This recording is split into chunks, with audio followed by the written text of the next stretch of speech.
Slick.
All right, Slick. Some are saying the most important game in March in the last 14, 15 years. You know, it's been 10 since we approached March 1st in a playoff spot, and we're welcoming Eichel back to town with a gold medal ceremony. This barn is going to be fucking fun. We are going to be rocking. Got to get our Tage medals. Got to get a W. Let's go Burrs! All righty. Time to give them a good night now. The door is opening.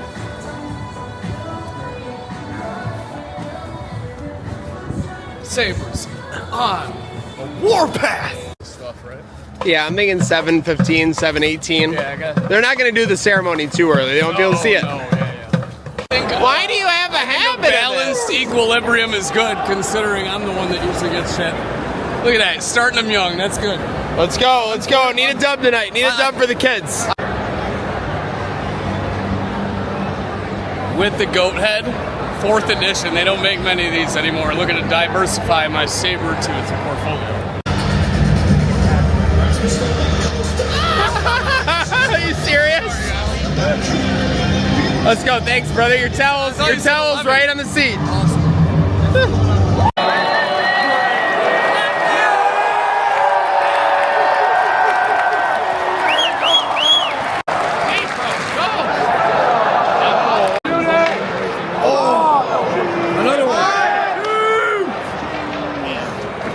There was a kid dressed as a Vegas Golden Knight, and Slick just leaned over me and goes, "Can I punch him?"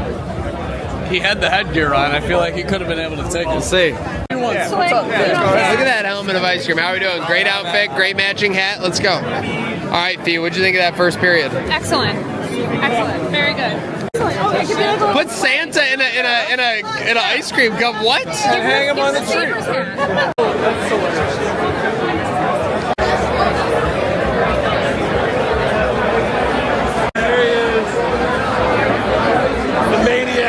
That's unbelievable. That's unbelievable right there. We got a beer saver in the house.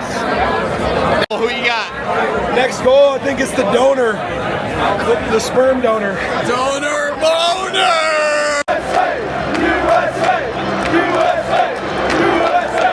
USA! Alright, so got to 3-0, and before we could kick our feet up amongst our pool and drink a martini, it's 3-2. Starts getting scarce, yeah. I mean, they're just controlling us in the offensive zone. We can't clear shit, and they're putting pressure on the net. We gotta do something about it. We gotta bounce back. We gotta bounce back. Benito!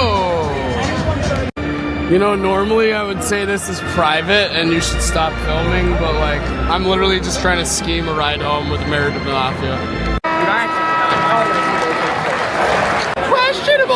questionable vibes the last 15 minutes of that period. We're getting it right with Married to the Mafia here. The problem is, we acted like we were down 3-1, and we were up 3-1, and then we were 3-2, and we acted like we were down 3-0. Just keep tape on the ice.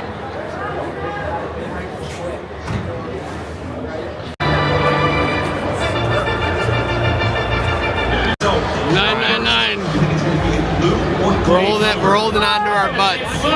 13 minutes to go. Come on, Buffalo.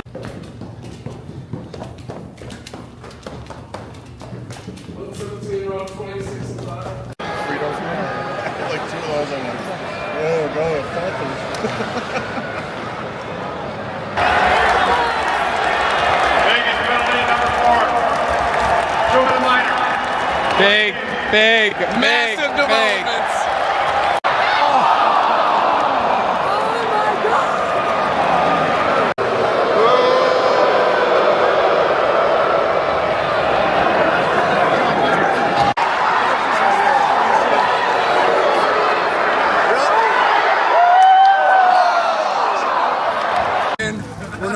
Josh does a thing after every Bills game where it's like, you want to know how to start the best AA meeting in the history of AA meetings? There you go.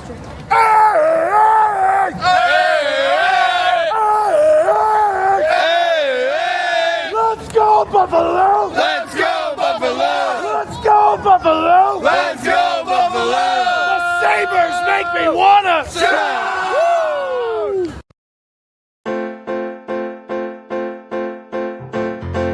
We all need a place where we can be ourselves, somewhere you can leave all your worries on the shelf, and whether you win or lose, you can count on me, and I can count on you.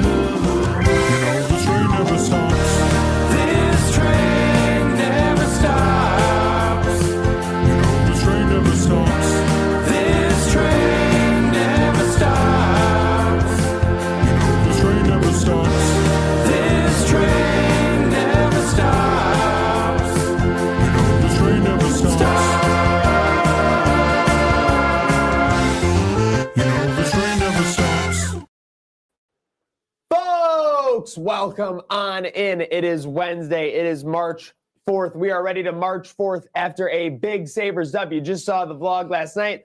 Myself, Slickaroony on the left. Don still down in the bayou, but joining us remote. Welcome him on in.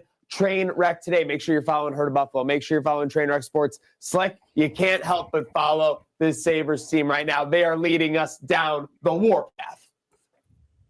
Ooh, ah, Sabres on the warpath. On the warpath. Ooh. Sabres on the warpath. Sabres on the warpath. Ooh. Sabres on the warpath. On the warpath.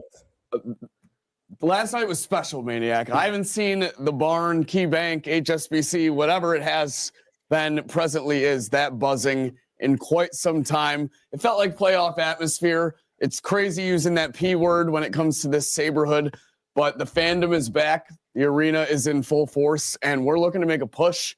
It's March, and we're playing meaningful hockey, and everyone is fired up. And I mean, making noise for missed chances. When was the last time you heard that in the barn? There was an absolute buzz last night. That's what we're buzzing about here on Trainwreck today. 77, the Chris Gratton episode as we go through. Pre-game and vibe, great time. Pre-game with the Micah crew at Sports City. Got some great wings. Got to the arena pretty early, but the place was buzzing from the second we entered, Slack. Yeah, we were worried if we were even going to get parking down at the Beano, make our way over. I would say perfect timing. We thought we thought it was going to be a little tight rush there with the ceremony and all, but we ended up getting in just in time and got to our seats just in time for the ceremony, which I thought was pretty well done.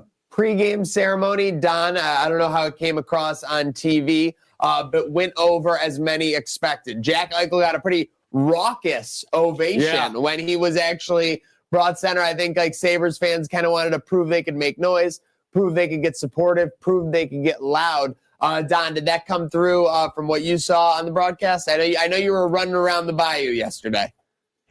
Yeah, no, it did. And, my buddy John, he sent me the, a couple pictures couple vids, so I got to get the experience that was there. But yeah, no, I mean, I saw the video that you guys are Crossing Swords posted with the USA chants.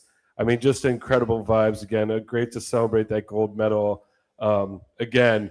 Now I'm interested. I don't want to get ahead of myself, but how was the Eichel reception after all the friendlies and the pageantry? Oh, the second the clock started, it was like literal clockwork. The Boo Birds were out. Yeah, I feel like it was funny. I was talking to the guy next to us. I feel like Buffalo, we just wanted to prove that we're chip like on our shoulder. we're not the assholes. So we made it a point, like you said, very raucous ovation for Eichel. We wanted to be like, okay, we can respect you for bringing a gold medal back to our country, but we forgive, but we don't forget.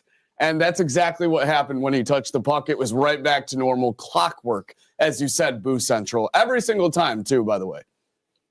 It was literal sensory overload with the towels going in the pregame. I messaged Gatesy, producer Gatesy. By the way, shout out producer Rachel in the studio with us. So we didn't get the intros out as clean as we would have wanted. But I messaged Gatesy. I go, Jack Eichel doesn't know what he's looking at right now. He legitimately, with all due respect, he put a sold out house, for his scrimmage or whatever. But he never saw like a playoff atmosphere, rocking, rolling, everything like that in March. I mean, the towels were going. So great pregame ceremony. They get Tage with the families, everything. Everyone gets a good salute. And then they get strung out of the gate, Don. They hop right on him. Quick goal from Zucker on the rebound. And it's 1-0. I'm like coming out. I'm like, oh my God, what a great start for the Sabres. I can't believe this. In our section, a person literally starts chanting, ooh, Sabres on Warpath, ooh. And there was like 20 people that got behind him and started doing it. Don, I honestly shed a tear because I know you would have wanted to be there for that moment. A first period Warpath chant. I mean, that's, it's okay. I'm going to be back. I get to go to 2 games next week. I mentioned it in our forecast for what we're excited about in March, and I'm pumped. The warm weather's been nice. The bayou's been nice, but I'm ready to get back. I'm ready to get back into it. I'm itching. So Slick, we had some Gen Z, some younger fans behind us. Yeah, they were pretty funny. They were good. They remarked when they heard that, they go, I never heard that one before. Didn't know what that was. Yeah, it was kind of like it was watching Planet Earth. We had to tell them that, that's a legitimate chant. It happens, or it used to, at least. And there were a lot of Sabres fans last night, Don, that was probably the first time experiencing that energy ever. Funny you mentioned. When you're in a jungle and there's just noise being made by the crickets, the scattering of what's ever going on in the trees, horses, the rams. the river as it goes down. How there were just noises. Compare with how the KeyBank Library was at times in years past, and even October, November. Last night, the literal definition of buzzing. I mean, in the words of Jack Eichel himself, seriously, never heard it that loud. Well, were you guys getting a lot of? Because the new thing this year has been the Ric Flair woos. When random people would just go woo woo woo, not a bunch of those. Almost like seagulls start doing it. There was kind of blood in the water. I think it was the way that you haven't seen the Sabres at home in 3 weeks, and the fact that you have them, in a situation where they've come off 3 straight wins out of the Olympic break. You want to see another win. The standings, you have no room for any, slip ups as well. Even though the playoff picture is looking very, very good at this point.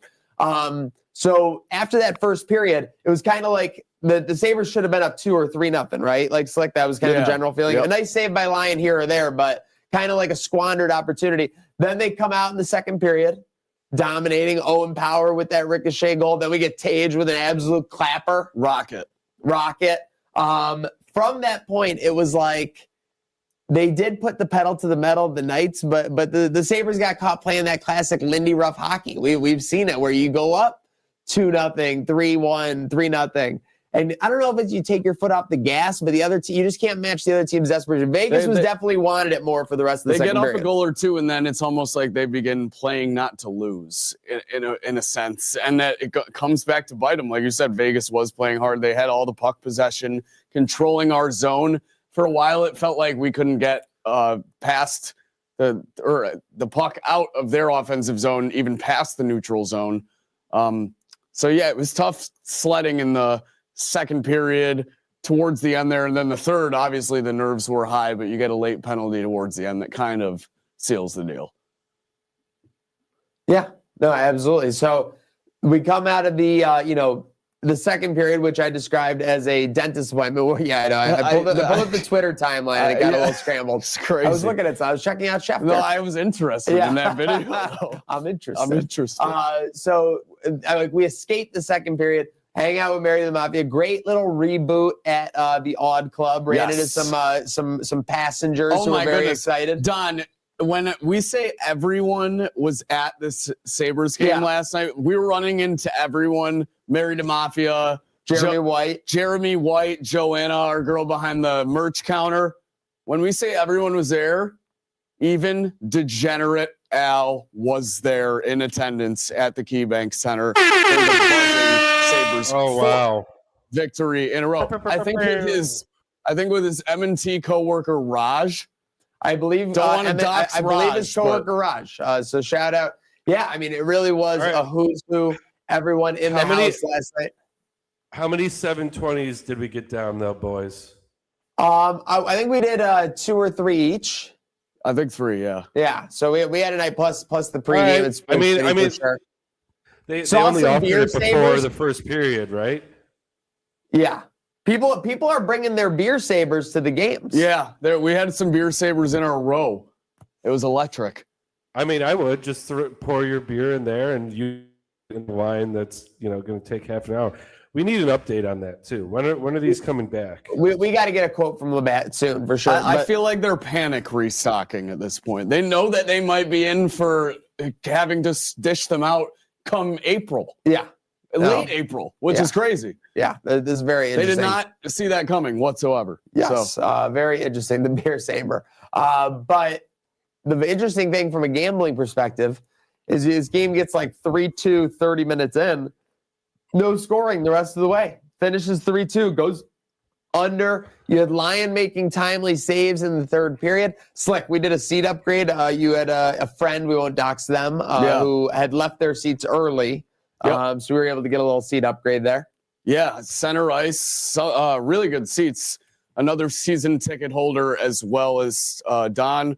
Seat upgrade for the third period. But yeah, like you said, not much action, or not a lot of scoring, I should say. The tension was still high, obviously trying to keep that 1-goal lead.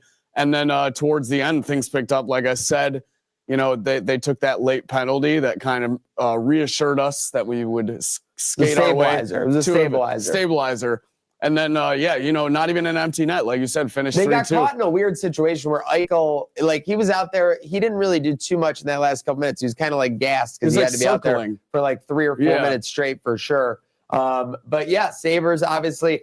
This was, Don, they continued. This was a gut last 30 because the Knights were coming and they were coming hard. But the Sabres were able to sustain and obviously survive that storm and pick up their 4th straight win. Alex Lyon with some very timely saves. We were hearing the Lion roar quite a bit yesterday. Alex Lyon is a psycho. I don't know how he does it. And he's very aggressive in his stance, his crease presence, but it gets the job done. And that kid, special.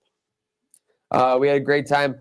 Then we were leaving the arena, great time as well. Obviously, everyone, in a joyous mood. And now playoff odds are over 90%, and that's a button on that.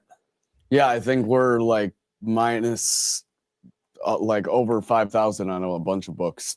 It's over 5,000. Yeah. All right. Well, speaking of the numbers game, let's get into the forecast, sponsored by William Mattar Law Offices.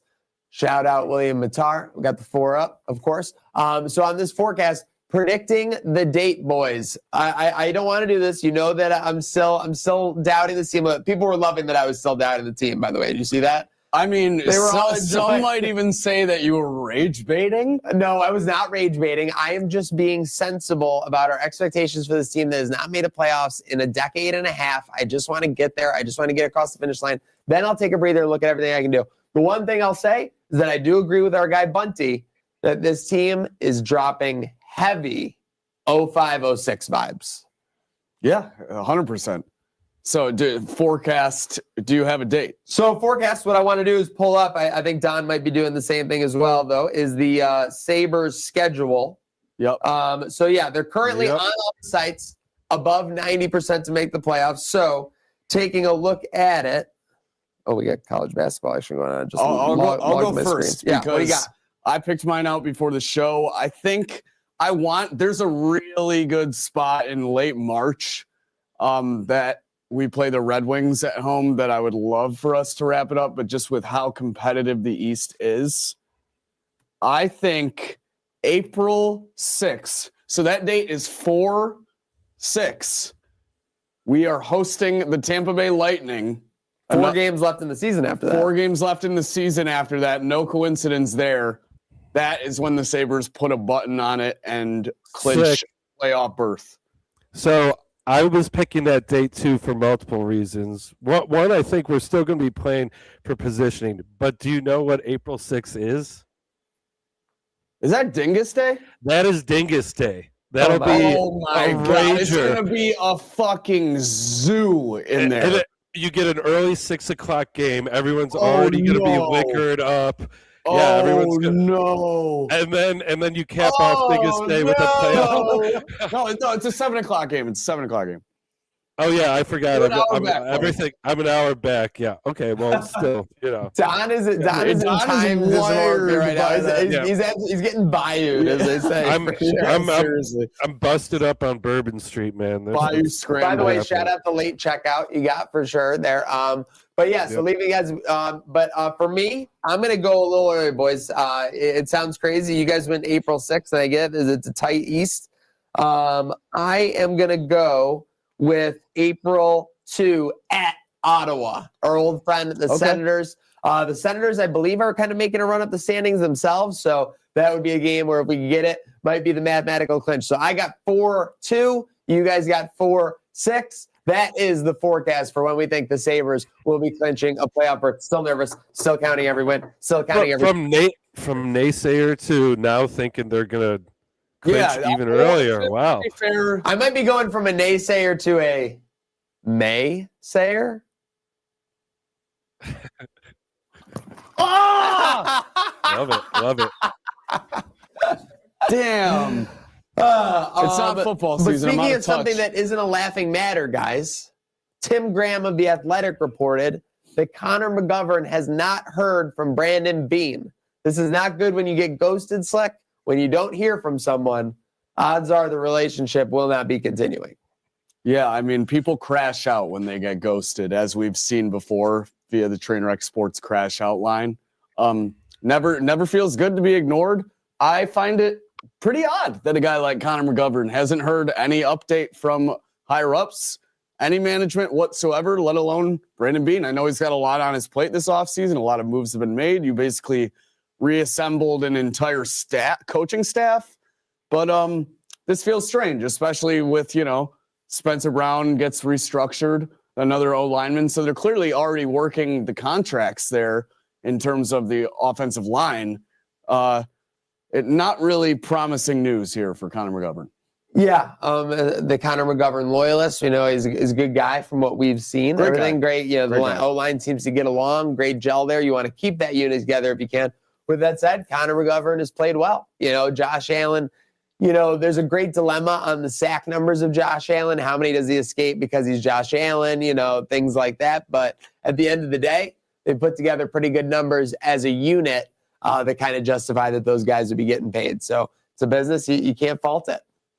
Yeah, at the end of the day, it is business. Hopefully something works out. Even if it's not with the Bills, obviously all the best. But interesting news coming out of the Bills front. That's for certain. Don, do you look at him as like a must-keep guy? I mean, he did play through a couple of injuries I'm looking at here last year. That's obviously a good sign from a team guy, but looks like a lot of teams are already taking a look at targeting him. Yeah, it's tough. I don't really know what to make of it, other than that, maybe like, does he want to not be part of this team? I guess maybe Bean doesn't see the value. There's kind of two sides to this story. There's right got to be now. some disconnect. This is why you got to talk in a relationship. Even if they were going to move on from each other, they could have had that conversation for sure. So to not have any talk at all is a little worrisome. Communication is key. There's definitely something worrisome at play here. That Any talk ask any relationship expert. They always say relationships go out with a whimper, not like a bang. Is that what they say? Your case is probably different, but I've never heard them say that. I don't know who that is. The idea is that by the time producer Rachel over there is like, "What? I've never heard anyone say that." The idea is that by the time a relationship ends, like there's no passion or like will to like fight for. I see what you're saying. I will say though, I think when we saw Vandermark, he played great. So I agree. maybe that's probably playing a role. Maybe for sure. That's what I'm saying. Are we moving on to a younger guy, like, and putting our faith in him? Because, yeah, I remember Mendez even called in, kind of crashing in about how well he played. So I think that's what it is. I think they might just be moving forward with Vandermark. Okay. All right. Speaking of moving forward, and we'll talk some potential trades, but we had some Mike Evans scuttlebutt that the Bills could be on his list. We have the Max Crosby watch that the Bills could be on his list. The Bills are just in a peripheral state of these lists. Anytime a big name like comes available, it feels like the last half decade, the Bills are there. Is that the Brandon Beane effect or the Josh Allen effect? I feel like it's the Bills Mafia effect. They just take any big name that's immediately a free agent or might want out. But this is elsewhere. But this is like underdog NFL reporting this. You know what I mean? Like, yeah, for sure. I mean, like, it's just definitely, I would say, in the past decade, the Josh Allen effect. Prior to Josh Allen, no one was choosing Buffalo as like their dream destination in the NFL. And I get, even though we broke the playoff drought, Brandon Beane and Sean McDermott were starting to build something. But it wasn't until Josh Allen was here and an established, one of the best quarterbacks in the league, that people wanted to come play alongside him and receivers wanted to start catching balls that were thrown from him. Yeah, that's a factor. That is a fact, and that is a factor in the situation for certain. We were looking at this. You pulled these up, and you had these available. You know what I'm talking about? The schedule odds. Oh, we're looking at some number crunching when it comes to the Bills. We're a week away from free agency. We're 6 weeks away, 7 weeks away from the NFL draft. But on some of these sites, we have odds for the first opponent. Yeah, Slick. Buffalo's first opponent at the new Highmark Stadium right now, leading the way at 3-1, the Kansas City Chiefs. I'm surprised. I don't know if they'd use that one that early, but might be a good call. I don't think they'd use it that early, especially too because Mahomes might not even be ready for that game. That is a good call as well. There's arguments on each side for sure. And then what? Second has to be New England. Second running is New England at plus 425. I bet this. I think this is a very good value bet. I think it's a divisional matchup. You're going to have it on Sunday Night Football, NBC, at the new stadium, and you'll get a lot of people tuning in, especially with the run to the Super Bowl the Patriots just had. Who's 3? Oh, wow. This one is actually surprising. Don, can you guess 3?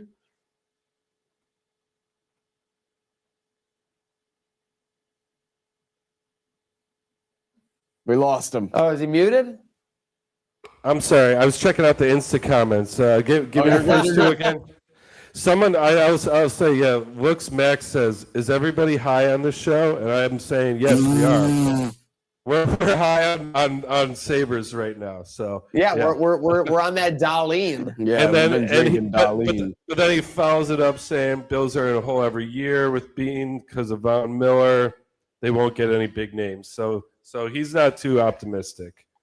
He probably just thinks we're high because we're talking about Mike Evans or something. It could be because we're all wearing sunglasses too. But it was a late night at the arena last night. Yeah, it was. For sure. I definitely got some bags under sunglasses these eyes. and Advil. So last night was Mad Real. Can either of you guess the third favorite? It can't be the Dolphins. It's not the Dolphins. It's Eagles? It's not a divisional. Not the Eagles. Okay, who is? I'm out, Don. Do you get a guess? It's an NFC team. What was the first two? I missed the first two when I was. Kansas City is the favorite. New England is second. Cowboys? Not the Cowboys. It is the Chicago Bears. Wow, Caleb Williams, potential Tremaine Edmonds return. Okay, so I that just made think some that stories there. I think New England is free money. I have no idea why Kansas City's sitting up there unless Mahomes gets like the Jason Tatum surgery or something and is back in a jiffy. But well, it would not put it past Mahomes to be ready for the season opener for certain. But again, you don't want to rush a guy like that back for certain. Last night as well, it kind of got eclipsed by the Sabres of it all, but Bills night in Toronto looked like quite the scene. We had our friend T. Fortin Barnes there. We had Del Reed there. Looked like it was quite a scene. You had Pinto Ron. I think Dwayne Carter was in the house. Was there mic'd up. He was going nuts. Yeah. It's always a good time with DC. I think they knew what they were doing. Raptors organization here scheduling the Knicks for Bills night because they know like to draw is not just going to be a Raptors and Bills collab. A lot of the New Yorkers are Knick fans. And the Knicks end up going home with a win, I think 111-97 or something along those lines over the Raptors. So whether you went for good basketball, a Knicks game, a Raptors game, or Bills themed night in Toronto, it seems like you had a good time and a good result out of there. Seriously. So good nights were had by all yesterday. As we move into the second half of the week here on Trainwreck today, make sure you're following Herd of Buffalo, Trainwreck Sports. We have quite a lot going on in the rest of Sphere Sports. Obviously, we're getting into the madness of it all. We'll have conference, tournaments starting this coming week. But did you guys see the sus hole-in-one for Team Jupiter in the TGL? I did see this. This to me, the most suspicious part, and I know nothing about how the TGL works. Look at how the camera pans right here. You can't see the screen at all. It just goes right to his face and they cut to something else. I feel like they could just have a StreamYard video queued up for the hole-in-one. I think that is pretty standard with their editing. The celebration is over the top for certain stuff. I love how Tiger's just there like, what? Yeah, what? so Tiger's on the Jupiter of it all, and TGL apparently is in the ratings, situation there. Look at him. Oh my gosh. I mean, I will say TGL is a great product. Yeah. This is sick. I agree, but what I think the mistake they make is that they shouldn't be going up against the actual golf season. They should be playing like on Tuesday nights in September, October, and like in the winter for sure. But I know those guys went off as well. So there's a dilemma there. There's a 6-7 of it all for certain, Don. So I watched this moment, and obviously, real golf outside and stuff. But I kind of had this realization, like watching Tiger. I'm like, they've probably watched like basketball and football and seen like when you get an arena full of people in the production, like how epic a moment like that is. And so I feel like they're like, oh, as golfers, we finally get this, moment where the energy's in the arena. The lights are going off. It's a lot more production than like, winning a major tournament on a putt is huge, and we've seen Tiger get hyped on that. But it's just a little different when it's just you out in the sunshine. When you're in an arena and you got the lights going crazy, it's a party. So I'm happy that golf is giving these guys the chance to have that side. It's a great product, like Slick said. For certain, it is a good product. Again, the ratings are saying otherwise right now, which leads people to the tinfoil hat, thinking that this could be a conspiracy for sure. But we'll keep an eye on it. We'll see what comes out on this front. One thing I don't want to keep an eye on, I can't even believe it got on my timeline. We have the transfer portal is officially down to the single digits. We have an under-9 football player who is committed to Kent State. I don't even know if this is real. I might be getting got, but like this looked like it came from a legitimate reporter on the net of it all. I mean, I couldn't believe this. 9-year-old. Yeah, I saw this and I couldn't tell if this was like the 9-year-old is transferring like football programs or he's already committed somewhere. And so I think it looks like he was committed to Kent State. Yeah, that does look like it. And now he's in a question mark. So he's in the transfer portal. So not How technically is the this transfer 9-year-old? portal. How is this 9-year-old dealing with the tumult of the transfer How is a portal? 9-year-old committed to Kent? Why is Kent State committing to a 9-year-old? What have they You seen? have some people in the transfer portal literally setting up their LinkedIns, and you have this guy like setting up his, transfer portal. What have they He has to go seen to fourth out of grade this social studies. 9-year-old that makes them want him for their football program? I mean, is this common? Yeah. Are kids committing at like 7 now? I know. Well, we know they were getting into the low double digits, but 9 seems 9 to is be crazy. beyond crazy. I just want to know what kind of NIL numbers he's pulling at 9 years old. So that I mean, that's how what much they- NIL money does Kent unlimited State even coloring have? books, like chocolate milk every other week. Like, there's got to be all kinds of like things this kid's Kid getting. with the purple crayon endorsement. Captain Crunch, Barry's version. So he's not messing with the regular Captain Crunch. But later this is bedtime great. on the weekends, Extended half an hour bedtime extra. hours. Like, this is great. This kid's getting a lot of perks. Capri Sun, actually, whenever you know he what? wants. He wasn't happy with those perks at Kent State, so he's trying to get the bigger. No. He's like, I could probably get more Capri Sun elsewhere. Could you imagine one day he's in an interview and people are asking him about like his commitment and dedication? They're like, "Well, what about when you left Kent State?" He's like, I wasn't even 10 He's yet. like, "My dad was crazy," because that's who's clearly making He's the like, "Call decisions my here. I mean, pops." that's who should be making decisions for a 9-year-old. Clearly. Speaking of age not being a number, 2 GOATs got together recently talking about Timothy Chalamet and LeBron. I mean, LeBron's retirement run, it's like Jordan couldn't dream of doing this. Les Chalamet. Chalamet. This is an epic link up for sure. Les Marty Supreme. Yeah, so this is actually a Chalamet flex because he got LeBron to come to a Marty Supreme like Q&A. There was another player with him, wasn't there? Steve Nash. Steve Nash. So that's a pretty big pull. I know he was doing some work with Wemby too. So the Marty Supreme marketing campaign has been kind of crazy. Genius. Yeah. I mean, it started out with that like silly orange Zoom call promo. Well, the orange Zoom call was hilarious. And then it just turned into so much more. Yeah, it's crazy. Yes, for sure. So speaking of more or doing more with less in this case, I don't know if we could show this one because it does have some NCAA basketball footage. But Alabama comes out of a timeout with 30 seconds left in the first half. 4 men on defense. 4. Only 4. And then the best part, they almost forced a backcourt violation. almost with forced the a 4 men. turnover. Georgia can't even capitalize on the mishap from Nate Oates and the Alabama squad. The thing was, when you watched them throwing the ball around the horn like they were trying to do, like it was obvious that Alabama only had 4 guys. They were all like sprinting all over. It was the place obvious just as to, soon like, as the cover ball it. was being Yes. brought up the court, pretty much. It was pretty unbelievable. Yeah. So, but Don, I don't know if you peeped that. I think Don is Or did he get elsewhere. booted? No, he's All right. maybe in the pistol. Don may be getting removed from his Bayou hotel right now, so we'll stay tuned with him. Speaking of someone getting bodied, we had to talk. You debated whether we had to talk about this, and then when we started talking about it, we said, "How could you not?"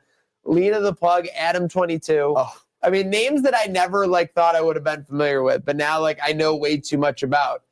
Lena saying that he wants her to be like a super cuck. Like, this is crazy. Yeah, we probably shouldn't even pull up the statement that Yeah, she let's made do the about statement, her but- husband because Respect the statement, but quite harsh words, obviously. But yeah, so the trend right now amongst adult stars seems to be this marathon challenge, if you will. I'll just leave it at that. Adam 22 wanting his wife to follow suit, I guess. yeah. And embarrasses her live on the pod, I suppose. Not happy about Unbelievable. it. Releases a statement calling him, I think, the thing I can say is calling him a super cuck. Oh, jeez. Which, I mean, like, There are I some think things- you sign up for that kind of thing, but like to be called a super something in a negative way is never a There's good thing. certain things that you don't want the word super before, and That's one of that's them. one of them. Yeah. There's so few, It's a Don. short There's so list. few. I mean, it sounds accurate though. I mean, 1,000 is a super number, right? That's Like, ridiculous. that is cucked to the extreme. Like, I mean, I want especially if you want that. I want our professionals in the sphere to have a good mental health about them. We don't need these marathon runs. No, yeah, absolutely. not. Okay, We all right. just, And let's hope they can work it out. We want this couple to stay together. Did you see the fight, by the way? What We fight? Oh, never talked between the about two? it. Yeah, no, it wasn't even worth talking about. It was kind of funny. it was funny in a bad way. Yeah, That's what I'd it was say. Yes. embarrassing. Yes, yeah. when Adam 22 basically got knocked out by the Jason Love guy. Well, I'll tell you what's going to be knocking out my flavor taste buds. Caitlin Clark with her own Gatorade. I was looking up some of the details. Now I know they're always with they got the less sugars, they got the more flavor, they got the berries. I don't know. I was reading about it. It seemed like a pretty good product. So that's all I got to say. I'm in for the Caitlin Clark Gatorade. I'll be buying the 22 Gatorade. That's 122 that I can get behind. I'll drink it. And this, yes. What do we got on the details here? Let's see. Low sugar, 0 artificial flavors, sweeteners, or colors, with 75% less sugar. No colors. So what Okay. colors are going to be? Well, it looks pink by here. It's going to be, but it's no going to be artificial. naturally generated. It's not going to be artificial. So they lied. They lied. There's You're tough. there's You're a tough. color right All there. right. Speaking of lies, and we've got to get into this, Don. What is going on? Because I know you've seen this, even if you've been getting bayoued. What's going on with the Jim Carrey situation right now? Okay, so yeah, this is I've been Bizarre. locked in on. This is bizarre. First of all, if you do look at the way he behaves in his face, he looks like he's either had a lot of plastic surgery or is like an impersonator. And especially with all the impersonator videos where it's like, I just saw a crazy one where it was like, I hired a Trump impersonator and a Hillary Clinton impersonator to come over and debate each other. And it was ridiculous. But getting back to the Jim Carrey of it all, I think then it came out that it was an artist that used prosthetics that was posing as him, but then his management said, no, that's him. I need answers. Like, what is going on in this? Oh my God! Look at that. Yeah, I think the answer is more than likely the plastic surgery. It looks and like there's some kind of like tone down or some period going on that's like affecting it right now. And then I think the artist is probably just capitalizing on the potential buzz of it all because this story is getting a lot of pub. That's where I'm at on it, if that makes sense to you, Don. Yeah, it's just so bizarre and it's uncharacteristic from the Jim Carrey we came to know. Because first of all, he's never been like Mr. Hollywood. He's always been kind of a weird guy thumbing his nose at the system despite his success. But especially in past years, like, I mean, it seemed like the guy just did a shit ton of shrooms and then was like done with all of it. And then now he's back as like Mr. Industry, bubbly, fawning over this award in Paris. And I don't know, he went from really deeply. For sure. He was really deeply invested in studying mental health and being that guy to people. And then now, yeah, he looks like a puppet. It's weird. I don't know what's going on. Looks like a lot of Botox. I hope everything's okay with him because he's one of the greatest comedians, I think, at least on the silver screen. But yeah, it's this stranger than fiction. For sure. Yeah, I mean, and you're right. Like, hope everything is okay. Everything's going on. But yes, very bizarre situation there. Speaking of bizarre situation that I couldn't care less about, but I'm annoyed that he's back, Alex Guerrero. So I don't know if you guys remember, but there was a huge thing, when there was the fallout, especially between the Patriots and Tom Brady, that Alex Guerrero, Tom Brady's fitness aficionado guru, was a big part of it. He had a office at the Patriots facility, all this stuff, this nonsense. Now it's coming out with the Max Crosby trade demands of it all and Brady's involvement with the Raiders that he's getting Guerrero in with the Raiders. So it's kind of like that annoying friend who you're getting in and he's kind of being annoying to everybody else, but you put up with it because it's a good bottom line for you. I don't know. I don't even really think there has to be much on it, but it was kind of like a breaking story this morning in the sphere that part of the dysfunction, and the Raiders have one of the more dysfunctional operations right now, right? Obviously, they just fired Pete Carroll 1 year into a $60 million deal or whatever. So there's a lot going on there, and seems like it's just par for the course. And Tom Brady doesn't care who he's got to finesse. He's got the money. He's sitting pretty. He doesn't care. Yeah, that's another guy that knows a lot about Botox. Yeah, I mean, Tom Brady's had like 30 operations. Yeah. So this guy's like the TB12 guy, right? Yes.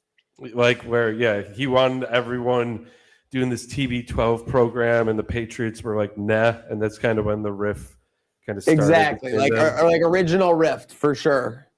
Yeah, OG riff. But yeah, so no rift between us, boys. Check your watches, because it is time for Buy or Sell, sponsored by Victory Smoke, premium cannabis pre-rolls for everyday wins. Coming soon to local dispensaries. Taste victory, folks.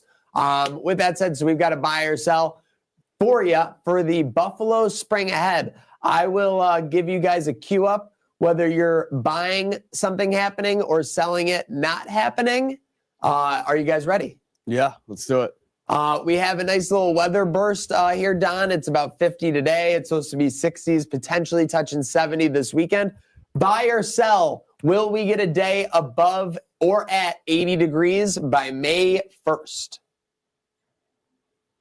I'm selling this. I think this is going to be a typical Buffalo spring where, yeah, we'll get a sprinkle of 60, 70 degree days, and then April will be plunging back into the 40s. And if I'm wrong, and I hope I am, that just makes it even sweeter. Oh, classic. I am going to buy. That's what we call the bunt. Oh, no. Be fair. Bunt predicted the Sabres were coming back. He did. But if they didn't, he wouldn't have been surprised. That's fair. We gotta give him on set to defend himself in this manner. I'm going to buy because I think it's going to be like 65 on Saturday, and that's where we're at the beginning of March. You're telling me you give me 2 full months to give me 1 80-degree day. Global warming is a thing. I think it's going to happen.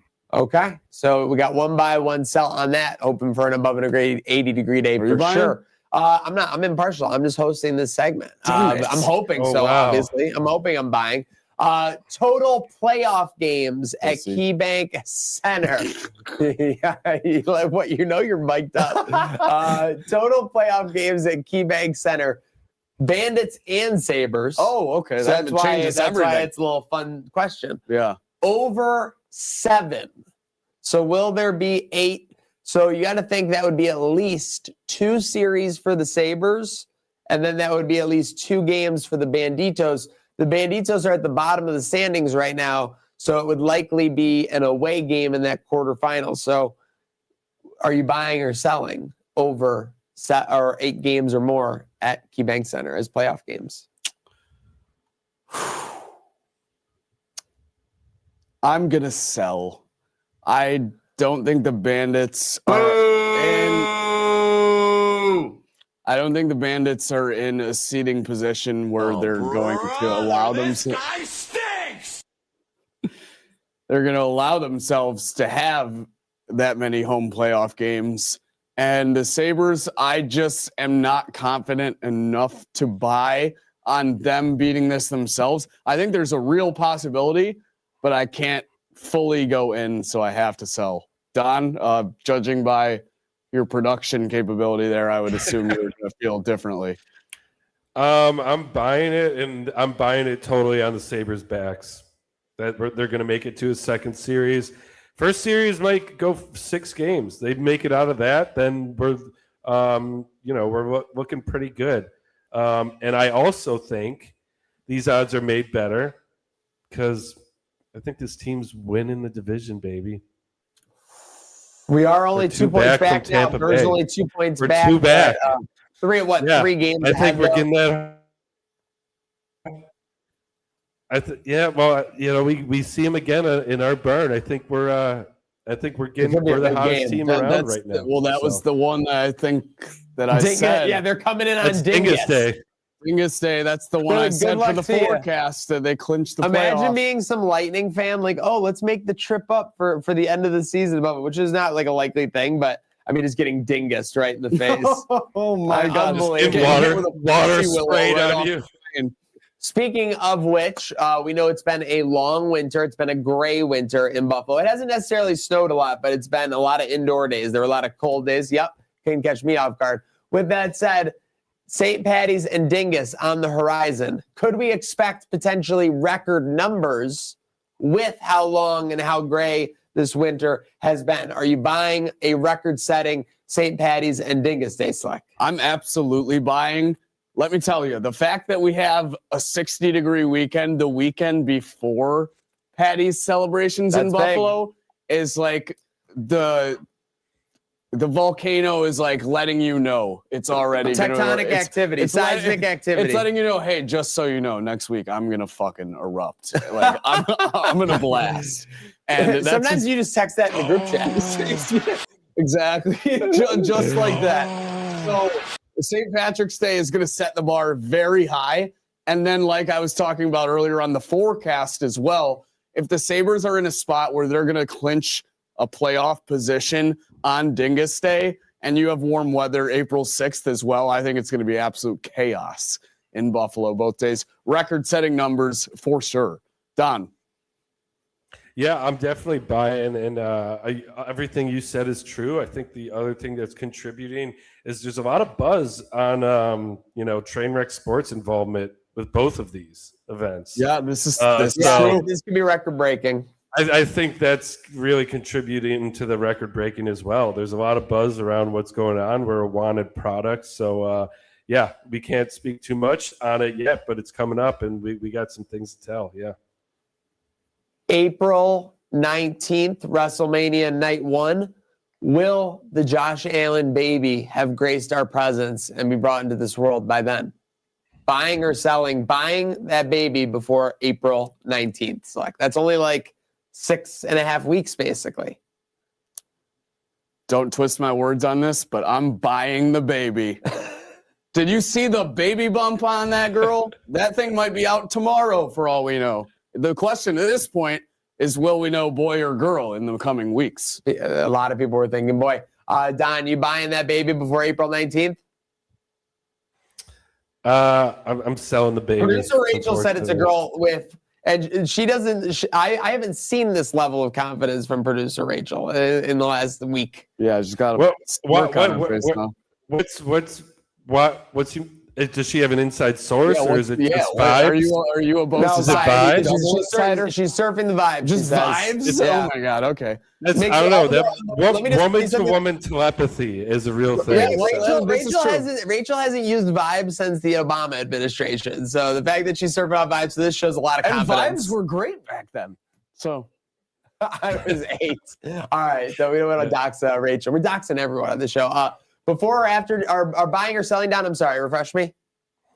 I'm selling the baby, unfortunately. I think. Okay, we're buying. We got one buying the baby. I think we're looking at May. I don't know what sign that is. Rachel, it's gonna be May. What sign is mid-May? Are the girlies already like hypothesizing what sign this baby's gonna be as well?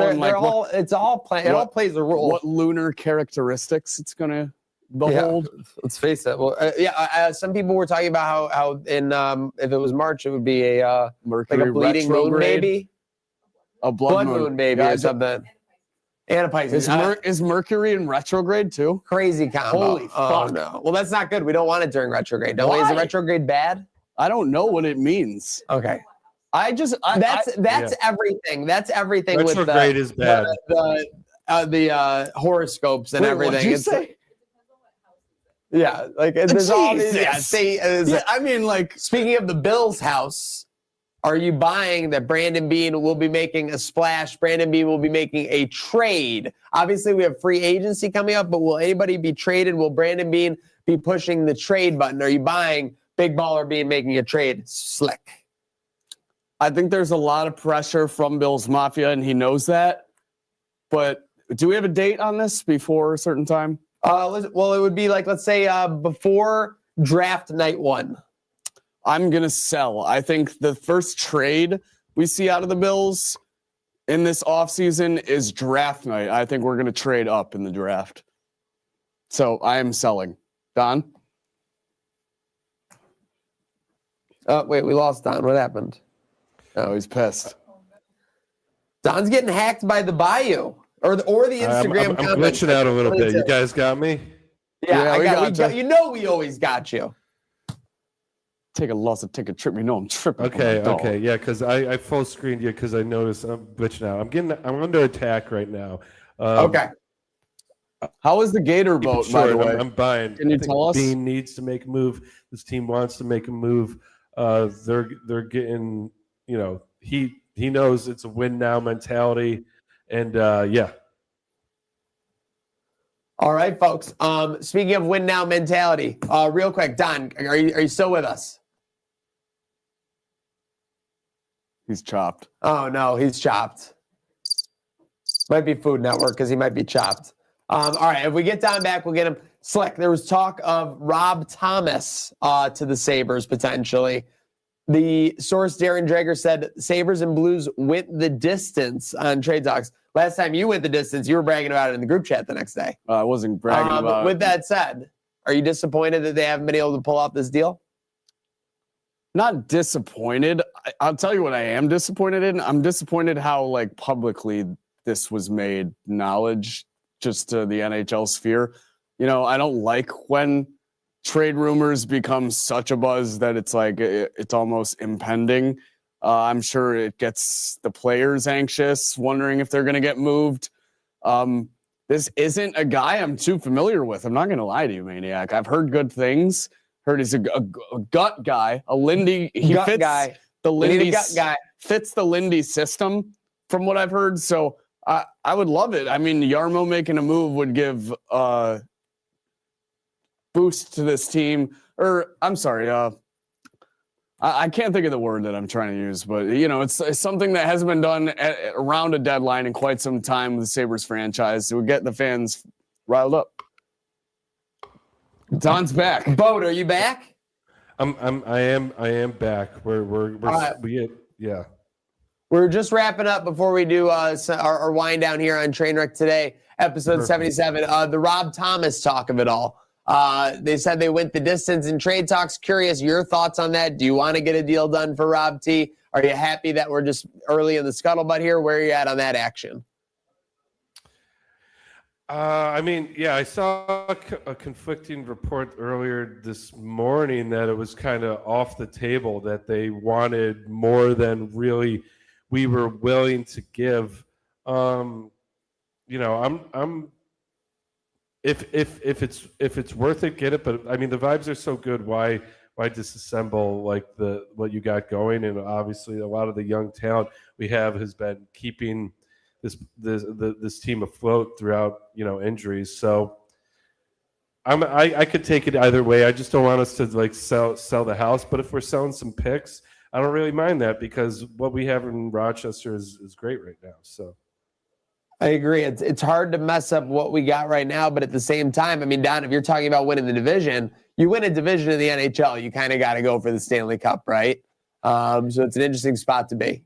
Yeah, and he's got experience. He's a veteran player, so that's what I mean. If we can, if they're in total rebuild and we can give them, maybe a guy that I don't know. Owen Power's name has been mentioned that they want him, but then they want a lot more than him.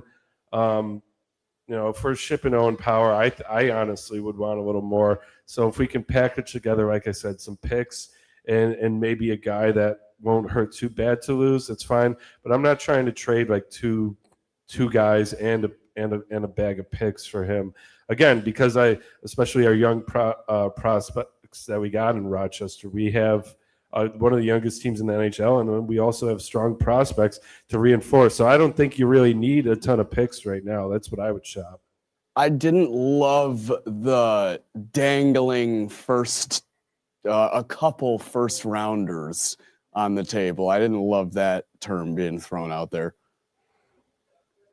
Dangling 2 first rounders. Yeah, we don't like dangling. The only dangling we want is the Sabres dangling everyone on the ice. Exactly. We had something about an hour ago come out within the last hour. Let's get that up there.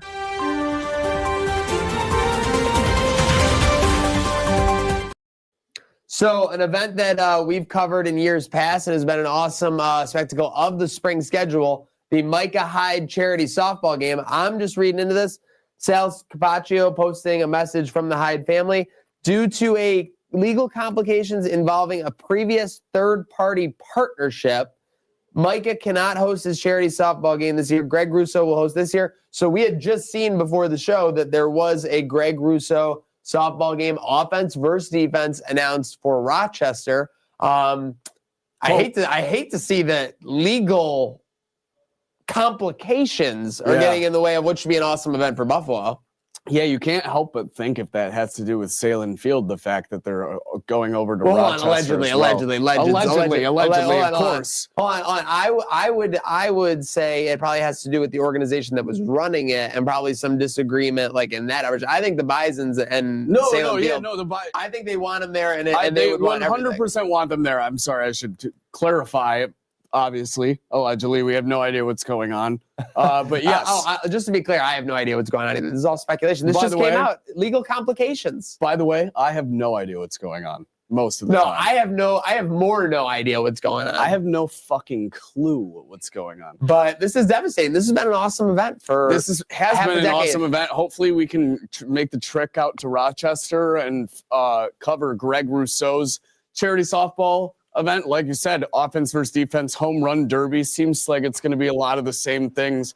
Hope all is well with the Hyde family and they get their legal complications sorted out and we can bring this awesome tradition back to the ballpark down here in Buffalo.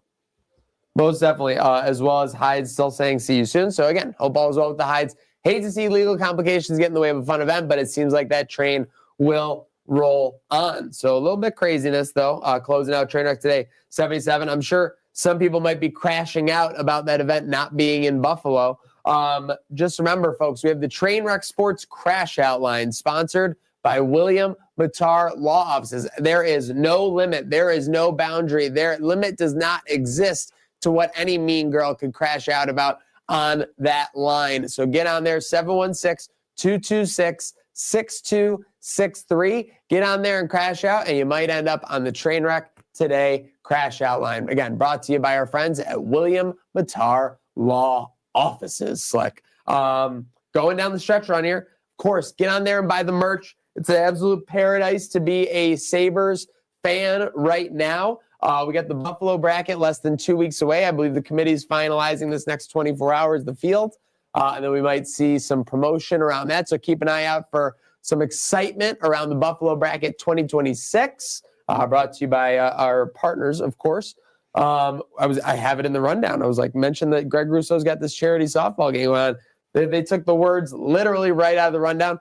Slick, anything else before we sign off from you? I think there's one more. There is one more, but I was going to shout it out at the end if you had anything else. Shout out to all the producers and everyone scrambling to make our life easier while Don's been down in the bayou. Because let's just admit it right here on Trainwreck today. It's better with Dreamboat involved. It's been tough without you, dude, but glad you're having fun. He kicked himself out because I don't know what happened. He's pissed. He's pissed at that one. But yes, obviously looking forward to getting Dreamboat back the second half of the week. Then we'll be queuing into the middle and second half of March. So looking forward to that. But a man who's taken a step forward, shout out to our friend Michael Schwartz, the official media relations guru, czar, do it all at the Savannah Bananas. This man is going to be behind Banana Ball, Slick. The Savannah Bananas called Schwartz's banana phone, and he picked up ring, ring, ring, ring, ring, ring, banana phone. You know what I would say about this? I think the Bananas bit off more than they could chew with this one. Agreed. So, congratulations, Mike Schwartz. Let's go. You Shout deserve out Schwartzy. Yeah, congrats. You deserve it. Will be interesting. We'll be watching his career with great interest. But keep watching us with great interest. Make sure you're following along YouTube, Facebook, Twitter, Twitch, Instagram. We are all got it going on. Herd of Holidays, Herd of Buffalo, Herd around town, and more. We've got it all going on. So please just follow along because the action never stops. We're having a great time. Sabres playoff run. Bandits bouncing back in the standings. Weather's getting warmer. Days are getting longer. It is all happening in Western New York, Slick. Indeed it is.